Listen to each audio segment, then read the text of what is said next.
बिस्मिल्लाहिर्रहमानिर्रहीम। अस्सलाम वालेकुम स्टूडेंट्स। हमने एम्फीबिया का चैप्टर इंशाल्लाह अभी वाइंड अप करना है। आखिरी टॉपिक जो हमने रिप्रोडक्शन डेवलपमेंट का स्टार्ट किया हुआ है, उसमें हमने अब आखिरी जो सब हेडिंग्स हैं वोकलाइजेशन, पेरेंटल केयर और मेटामॉर्फोसिस, उनको थोड़ा थोड़ा डिस्कस करना है। सबसे पहले हम देखेंगे वोकलाइजेशन का क्या रोल है। वोकलाइजेशन का मतलब लिटरली यही है कि जो साउंड प्रोड्यूस करते हैं मुख्तलिफ़ किस्म की ये वाले ऑर्गेनिज़म्स, और ब्रीडिंग सीज़न के हवाले से बहुत इंपॉर्टेंट होती है इनकी vocalization. Sound production is primarily a reproductive function of the male anurans. Mainly जो है वो एनूरा यानी फ्रॉग्स और टोड्स के अंदर ये कैरेक्टरिस्टिक पाई जाती है कि जब ब्रीडिंग सीज़न आता है तो उस दौरान में मेल जो मेंबर्स हैं वो मुख्तलिफ़ तरह की साउंड्स प्रोड्यूस करते हैं, मुख्तलिफ़ तरह की इस सेंस में कि ये स्पीशीज़ स्पेसिफ़िक होती हैं। हर जो टोड या हर जो फ्रॉग है उसकी स्पीशी हर एक का अलग अलग जो है वो वोकलाइजेशन उसके अलार्म्स होते हैं। Advertisement calls attract the females to breeding areas and announce the to other males that a given territory is occupied. सबसे पहली किस्म की कॉल्स जो हैं जिनको हम एडवर्टीजमेंट कॉल्स कहते हैं। एडवर्टीज़मेंट कॉल्स जो है वो ऐसे मेल्स प्रोड्यूस करते हैं जो एक जगह पर पहुंच चुके हैं, जिन्होंने एक ब्रीडिंग एरिया ऑक्यूपाई कर लिया है और वो अपनी टेरिटरी को डिफेंड करना चाहते हैं। इसका मतलब ये है कि वो मेल्स बेसिकली पोजेसिव होते हैं और उस एरिया में जितनी भी फ़ीमेल्स हैं उनके साथ वो फर्टिलाइजेशन करना चाहते हैं, तो उस मकसद के लिए वो एडवर्टीज़मेंट कॉल देते हैं। एडवर्टीज़मेंट कॉल का सबसे पहला मकसद तो ये होता है कि वो फ़ीमेल को अट्रैक्ट कर रहे हैं।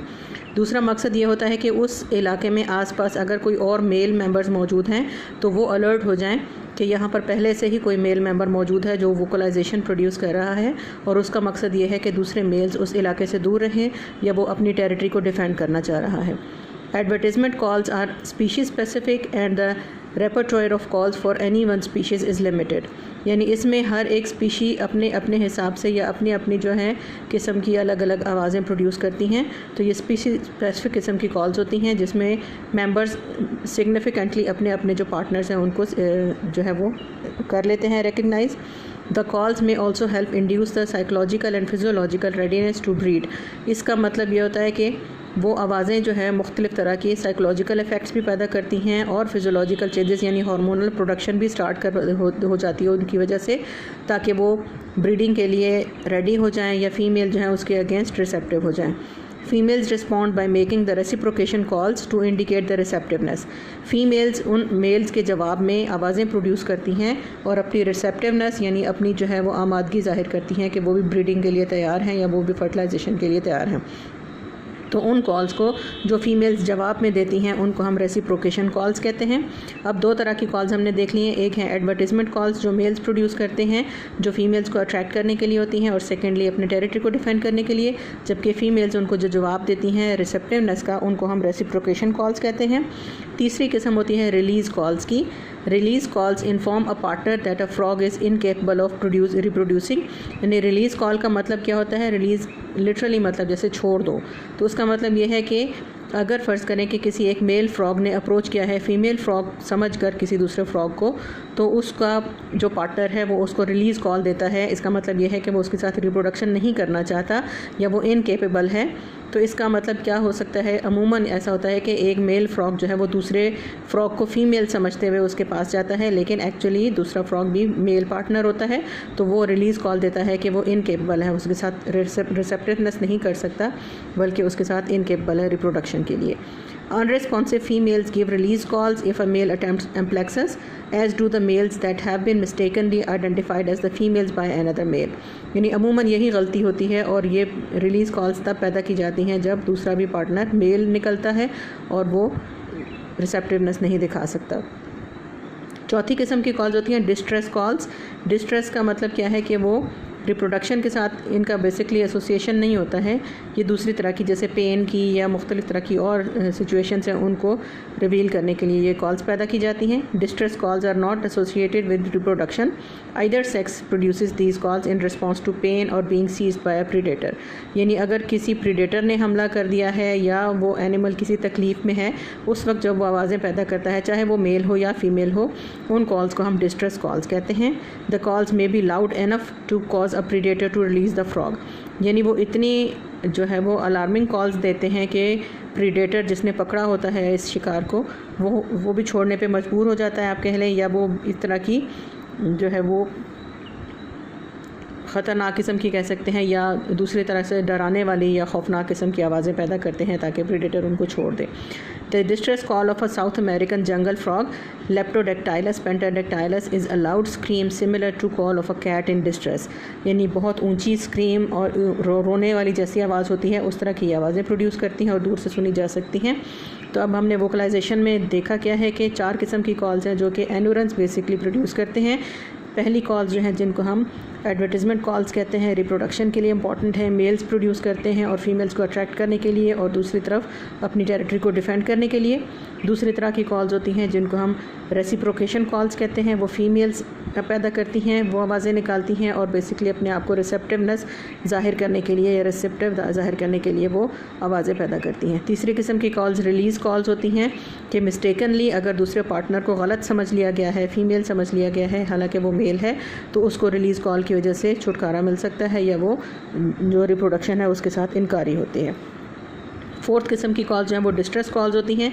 मेल फीमेल की तखसीस के बगैर कोई भी जो मेंबर है वो पैदा कर सकता है, लेकिन इन कॉल्स का जो रिलेशन है वो रिप्रोडक्शन के साथ इतना नहीं है, बल्कि पेन या दूसरी अलार्मिंग किस्म की सिचुएशंस में है जब वो अपने आप को डिफेंड करना चाहते हैं। अब देखते हैं उसकी साउंड प्रोडक्शन होती कैसे है, या फ्रॉग्स जो है वो बेसिकली साउंड्स कैसे प्रोड्यूस करते हैं। The sound production apparatus of frogs consist of लैरिंग्स and it's vocal cords. जैसे बिल्कुल हमारे अंदर लैरिंग्स और वोकल कॉर्ड्स हैं, उनके अंदर भी यही अपरेटस है, उनकी फेरेंजल रीजन के अंदर। This laryngeal apparatus is well developed in males who also possess a vocal sac. Vocal sac इसी पाउच को कहा गया है जो कि बकल कैविटी के साथ एसोसिएटेड है। मेल्स के अंदर स्पेशली ये एक्स्ट्रा एक रीजन भी बनाया गया है जो हवा से भर जाता है और वाइब्रेशन ज़्यादा क्रिएट करता है, और मेल्स ज़्यादा अच्छी तरह से वोकलाइजेशन कर सकते हैं इस वोकल सैक की वजह से। In majority of frogs vocal sacs develop as a diverticulum from the lining of the buccal cavity, यानी माउथ की ही एक एक्सटेंशन है, बकल कैविटी की एक्सटेंशन है जो पाउच की फॉर्म में एक एक्स्ट्रा स्ट्रक्चर आपको नज़र आ रहा है, इसको हमने वोकल सैक कह दिया। Air from the lungs is forced over the vocal cords and cartilage of the larynx, causing them to vibrate. पहली वजह क्या होती है आवाज़ प्रोड्यूस होने की कि लंग्स जो हैं जब वो एक्सहेल करते हैं, हवा को बाहर की तरफ निकालते हैं और वो लैरेंजल रीजन में से गुजरती है, तो वहाँ पर जो वोकल कॉर्ड्स मौजूद हैं, जो कार्टिलेजिनस फ्लैप्स मौजूद हैं, वो वाइब्रेट करते हैं उस हवा की वजह से और साउंड प्रोड्यूस हो सकती है। Muscles control the tension of the vocal cords and regulate the frequency of the sound, यानी उसके साथ जो एसोसिएटेड मसल्स हैं वो आवाज़ का ऊंचा या नीचा होना, यानी शोर ज़्यादा होना या कम होना, उसको कंट्रोल कर सकते हैं। Vocal sacs act as resonating structures and increase the volume of the sound. ये वोकल सैक्स जब जे एयर से भर जाती हैं या यदि अपनी रेजोनेटिंग पावर्स देती हैं लेरेंजल रीजन की तरफ, तो उसकी भी फ्रीक्वेंसी साउंड की कंट्रोल की जा सकती है। The use of sound to attract the mates is especially useful in organisms that occupy widely dispersed habitats and must come together for breeding. अब ये आवाज़ें पैदा करना एक लिहाज से क्यों इम्पॉर्टेंट है इनके लिए कि ये जंगल में दूर दूर बिखरे होते हैं ऑर्गेनिजम्स, जहाँ कहीं इनका हैबिटेट होता है। फ़र्ज़ करें कि एक से ज़्यादा पॉन्ड्स एक जगह पे मौजूद हैं और पॉन्ड्स में बिखरे हुए हैं ये वाले ऑर्गेनिजम्स, और जब ब्रीडिंग सीज़न आता है तो ये एक ही जगह पर एक ही पॉन्ड में या एक ही टेरिटरी में इकट्ठा होना चाहते हैं, तो दूर दूर से मेम्बर्स को कॉल करते हैं और उनको एक जगह जमा होने के लिए वोकलाइजेशन का सहारा लेते हैं। Because many species of frogs often converge at the same pond for breeding, finding a mate of a proper species could be aquatic. यानी जब फिर एक जगह पे इकट्ठे हो भी जाते हैं उस वक्त क्या सिचुएशन पैदा हो सकती है कि एक से ज़्यादा स्पीशीज़ के मेंबर्स हो सकते हैं, यानी बहुत सारे फ्रॉग्स और बहुत सारे टोड जो हैं वो इकट्ठे एक ही जगह पर पहुंच जाते हैं, क्योंकि ब्रीडिंग सीज़न अमूमन कोइंसाइड करता है इनका, तो एक टाइम के ऊपर बहुत सी स्पीशीज़ इकट्ठी हो सकती हैं। लेकिन क्योंकि ये स्पीशीज़ स्पेसिफिक वॉइसेस पैदा करते हैं, साउंड्स इनकी स्पीशीज़ स्पेसिफिक होती हैं, इसलिए मेट्स को रिकग्नाइज़ करना इतना मुश्किल नहीं होता। Vocalizations help to reduce the cause, यानी इस हलचल को या इस आप रश के माहौल को जो है वो अवॉइड किया जा सकता है, क्योंकि मेट्स जो है वो एक दूसरे के लिए रिकग्नाइजेबल वोकलाइजेशन पैदा करते हैं और एक दूसरे को आराम से ढूंढ सकते हैं। अच्छा, इसी रिप्रोडक्शन से रेलेवेंट हमारे पास एक और टॉपिक है, दैट इज़ पेरेंटल केयर, यानी जब एम्ब्रियोलॉजिकल डेवलपमेंट हो रही है या फिर छोटे छोटे टैडपोल्स या इवन मिनिएचर एडल्ट्स के फॉर्म में जब एनिमल्स प्रोड्यूस हो जाते हैं, तो क्या पेरेंट्स उनकी केयर करते हैं या नहीं करते हैं एम्फीबियंस के हवाले से। Parental care increases the chances of any egg developing, but it requires large energy expenditures on part of the parent. The most common form of parental care in amphibians is attendance of the egg clutch bye either parent. इसमें यह है कि सब ज़्यादा से ज़्यादा हद तक किस तरह केयरिंग हो सकती है डेवलपमेंट के दौरान कि जहाँ पर एग ले किए गए हैं, यानी जिस पॉन्ड में या जिस नेस्ट के अंदर एग्स रखे गए हैं फर्टिलाइजेशन के बाद, वहाँ पर उनकी हिफाजत की जाए। अब वो कोई भी पेरेंट कर सकता है, फीमेल्स भी करती हैं किसी क्लास में और ऑर्डर में, और किसी ऑर्डर में वो मेल पार्टनर्स भी ये काम सर अंजाम देते हैं। Maternal care occurs in species with internal fertilization, predominantly salamanders and caecilians।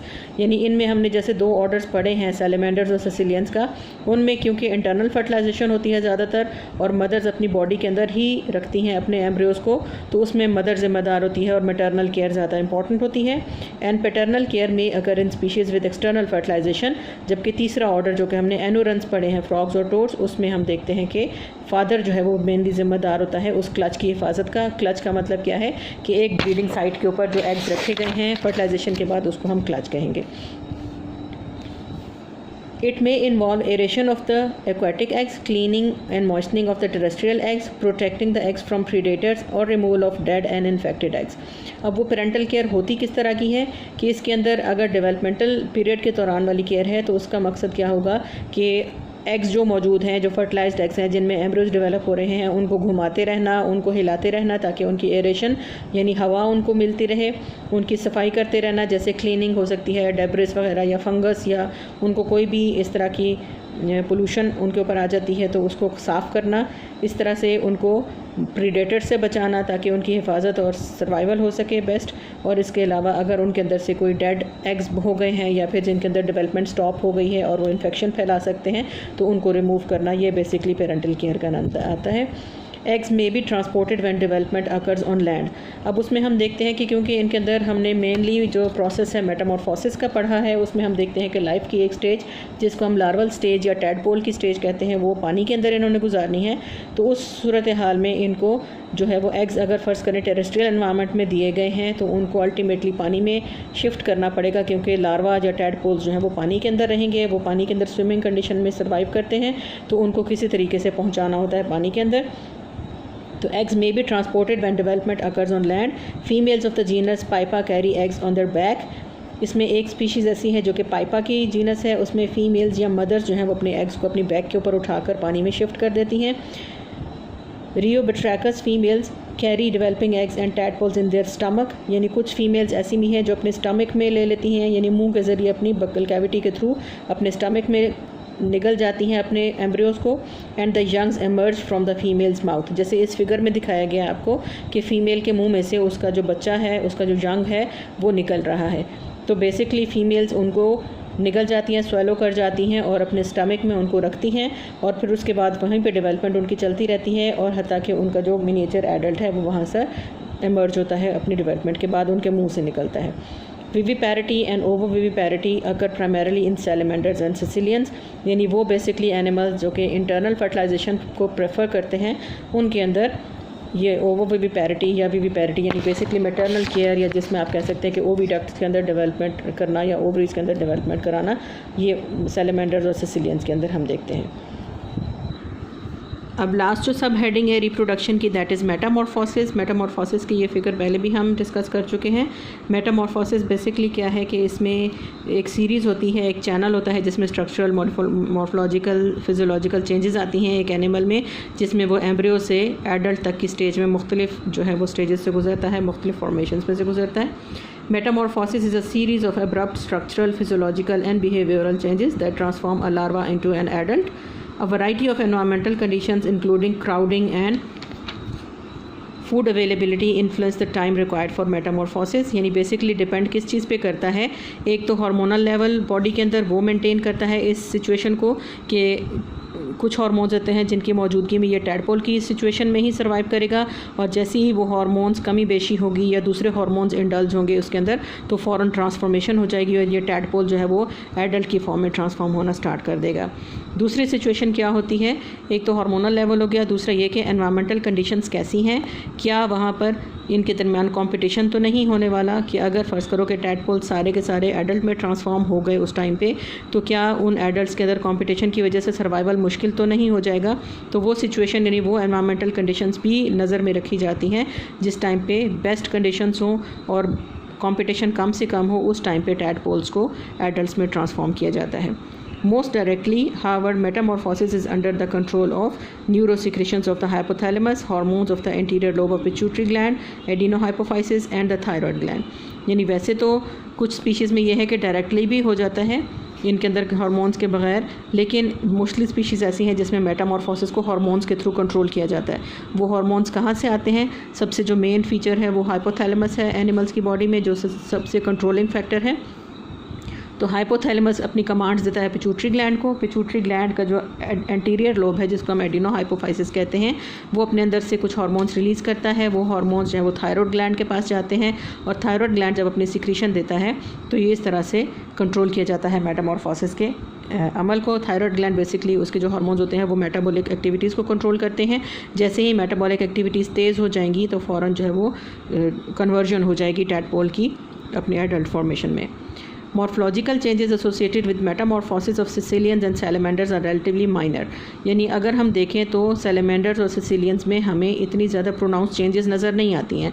यानी जैसे टैडपोल हम एक फ्रॉग का देखते हैं और इसमें एडल्ट और इसके टैडपोल के अंदर बहुत ज़्यादा मेजर डिफरेंसेस पाए जाते हैं, तो उस तरह के डिफरेंसेस मेनली हम पिछले वाले ऑर्डर्स यानी Caecilians में या salamanders में नहीं देखते।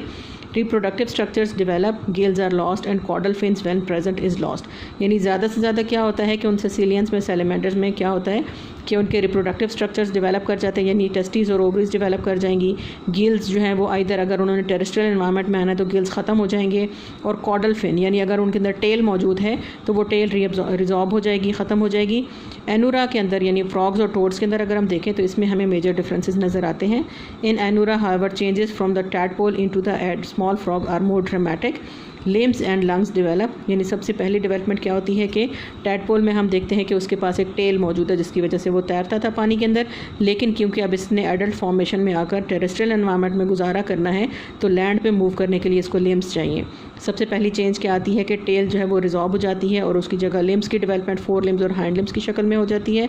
दूसरा क्या है कि इसके लंग्स डेवलप करते हैं, क्योंकि पानी के अंदर ये एक्सटर्नल गिल्स के थ्रू रेस्पायर कर रहा था, जबकि लैंड एनवायरनमेंट में आकर इसको अपने लंग्स के थ्रू रेस्पायर करना पड़ेगा। ये दो स्ट्रक्चरल फीचर्स आ जाते हैं। इसके अलावा टेल जो है वो रिजॉर्ब हो जाती है, ख़त्म हो जाती है। स्किन थिकन्स, यानी क्योंकि पानी के अंदर तो उसको इतना डिफेंस नहीं चाहिए था, लेकिन खुश्की के पे आने के बाद फ़ौरन उसको डेसिकेशन डिहाइड्रेशन फेस करना पड़ेगी, तो स्किन जो है वो मोटी हो जाती है, उसका मकसद चेंज हो जाता है। And mark changes in the head and digestive tract associated with the mode of nutrition आकर। फिर एक और मेजर डिफरेंस क्या है कि वो जब टैडपोल की कंडीशन में था that was herbivorous in nutrition, और जब वो लैंड कंडीशन में आता है तो टेरेस्ट्रियल एनवायरनमेंट के अंदर रहते हुए वो प्रीडेटरी एक्टिविटीज़ करता है या वो कार्निवोरस एक एनिमल बन जाता है, तो उसकी वजह से उसके डाइजेस्टिव फीचर्स भी चेंज हो जाते हैं। The mechanics of metamorphosis explain paedomorphosis in the amphibians. अब इसी मेटामॉर्फोसिस से रेलिवेंट एक और जो हमारे पास फिनोमिनन है that is called paedomorphosis. Paedomorphosis का मतलब, पीड का मतलब होता है बच्चे की सूरत में होना या जो जुवेनाइल स्टेज है उस सूरत हाल में होना। तो इसमें हम एनिमल्स की वो सिचुएशन देखते हैं कि देखने में नज़र आने में तो वो लार्वा दिखता है, लेकिन उसके अंदर सेक्सुअल मैच्योरिटी आ चुकी होती है और वो रिप्रोड्यूस कर सकता है। तो इन्हीं ऑर्गेनिजम्स के अंदर मेटामॉर्फोसिस की वजह से एक और भी सिचुएशन सामने आती है जिसको हम पीडोमॉर्फोसिस कहते हैं। Some salamanders are paedomorphic because cells fail to respond to thyroid hormones. यानी इसमें होता क्या है कि है तो वो लार्वल स्टेज में टैडपोल की स्टेज के अंदर है एनिमल, और वो उसके अंदर ट्रांसफॉर्मेशन नहीं हो पाई। ट्रांसफॉर्मेशन किस वजह से नहीं हो पाई कि उसकी बॉडी में हार्मोन्स अगर रिलीज़ हुए भी थे तो वो रिस्पांस नहीं दे सका, या उसके थायराइड हार्मोन जो है वो इनएक्टिव थे, उसकी वजह से उसके अंदर वो फिजिकल फीचर्स डेवलप नहीं कर सके जो एक एडल्ट फॉर्मेशन में ज़रूरी थी। यानी जो एडल्ट सैलेमेंडर था वो डेवलप नहीं कर पाया, बल्कि दिखने में वो टैडपोल या उसी तरह के एम्ब्रियोनिक स्टेज में था। whereas other are pedomorphic because they fail to produce the hormones associated with metamorphosis, या आइदर उनके अंदर फ़र्ज़ करें थायराइड हार्मोन्स प्रोड्यूस ही नहीं हुए। यानी दो सूरत हाल हो सकती हैं। एक सूरत हाल क्या है कि थायराइड हार्मोन्स रिलीज़ तो हुए हैं लेकिन बॉडी रिस्पॉन्सिव नहीं है उसके लिए। दूसरी सिचुएशन क्या है कि सिरे से हार्मोन्स ही प्रोड्यूस नहीं हुए, तो उस वजह से पीडोमॉर्फिक कंडीशन सामने आती हैं। In some salamander families paedomorphosis is a rule, यानी कुछ फैमिलीज़ जो हैं इसको हमेशा लेकर चलती हैं और वो पीडोमॉर्फोसिस को ही फॉलो करती हैं। In other families the occurrence of paedomorphosis is variable and influenced by environmental conditions. और कुछ फैमिलीज़ ऐसी हैं जो ज़रूरत पड़ने पर पीडोमॉर्फा हो जाती हैं और ज़रूरत पड़ने पर वो मेटामॉर्फोसिस के थ्रू एडल्ट फॉर्मेशन में भी आ जाती हैं।